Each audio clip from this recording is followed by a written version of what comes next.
हम दुनिया को ये भी बता देंगे कि तुम हमारे कमरे से किस तरह की किताबें ले जाया करती थी।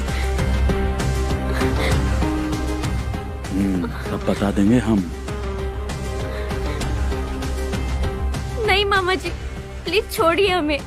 हम किसी को कुछ नहीं बताएंगे। काला खट्टा एपिसोड 3 बाकी दोनों एपिसोड की स्टोरी हमने पहले ही इस चैनल पर अपलोड कर दी है, तो दोस्तों आप उनको भी देख लो। अब कहानी में आगे हम देखते हैं कि रात में सभी डिनर कर रहे होते हैं तो शर्मिली कहती है कि बहू को बच्चा होने वाला है, इसलिए हमें गोद भराई की भी रस्म करनी होगी। तो वह प्रधान जी से पंडित जी को कॉल करने को कहती है। तभी जानवी भी अपने माँ बाप को बुलाने की बात करती है। तो शर्मिली यहाँ पर कहती है कि तुम्हें कहने की कोई जरूरत नहीं है, प्रधान जी उन्हें कॉल कर देंगे। तभी हम देखते हैं कि भोली ऊपर वाले कमरे से आ रही होती है। उसे बहुत गर्मी लग रही होती है क्योंकि वह जिस रूम में रहती है वो काफी गर्म होता है। अब यहाँ पर भोली को देखकर सभी उससे कहते हैं कि भोली तुम्हें क्या हुआ। तो भोली कहती है कि मेरे कमरे में काफी गर्मी है। तो यहाँ पर प्रधान जी कहते हैं कि मैं सबके लिए छत पर बिस्तर का इंतजाम कर देता हूँ। तो सभी कहते हैं ठीक है। अब सभी अपने अपने काम पर चले जाते हैं और भोली वहीं पर होती है। अभी भी भोली को गर्मी लग रही थी। तो प्रधान जी यहाँ पर भोली से कहता है कि भोली मुझे भी गर्मी लग रही है। तो भोली कहती है कि अब मैं थोड़ा बेटर फील कर रही हूँ। तो प्रधान जी भोली से कहता है कि तुम्हें गर्मी लगनी भी चाहिए क्योंकि तुम जवान हो और जवान लोगों को गर्मी लगती है। लेकिन तुम चिंता मत करो, मैं तुम्हारे रूम के लिए एसी का प्रबंध कर दूंगा।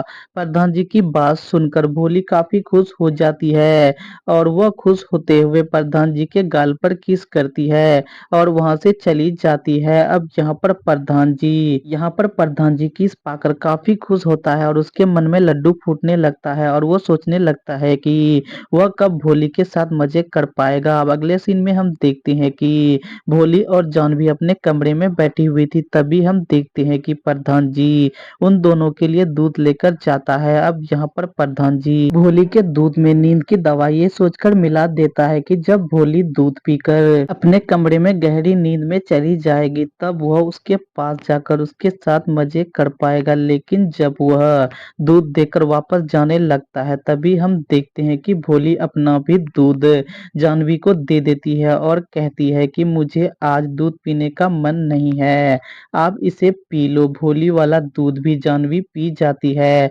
अब अगले सीन में हम देखते हैं कि प्रधान जी अपने कमरे में ये सोचने लगता है कि दूध तो भोली पी नहीं तो वह किसके साथ मजे करेगा। अब यहाँ पर प्रधान जी डिसाइड करता है कि वह जानवी के साथ मजे करेगा। अब प्रधान जी देर रात जानवी के कमरे में पहुंचता है जहां पर जानवी बाहें फैलाए गहरी नींद में सो रही होती है। यहाँ पर हमें पता होता है कि जानवी उसकी बहू होती है, लेकिन प्रधान जानवी के पास धीरे से जाता है और मौके का फायदा उठाकर वह जानवी के ऊपर चला जाता है और उसके साथ मजे करना स्टार्ट कर देता है। अब दोस्तों यहाँ पर आपको पूरे 12 मिनट का एक लंबा कड़क सीन देखने को मिलता है। इस सीन के अंदर प्रियंका चौरसिया कहर ढाती नजर आती है और ये सीन देखकर आप आहे भरने पर मजबूर हो जाओगे। इस बेहतरीन सीन को आप उल्लू ऐप पर ही देख पाएंगे। इसी सीन के साथ ही पार्ट 1 की स्टोरी भी यहीं पर समाप्त हो जाती है।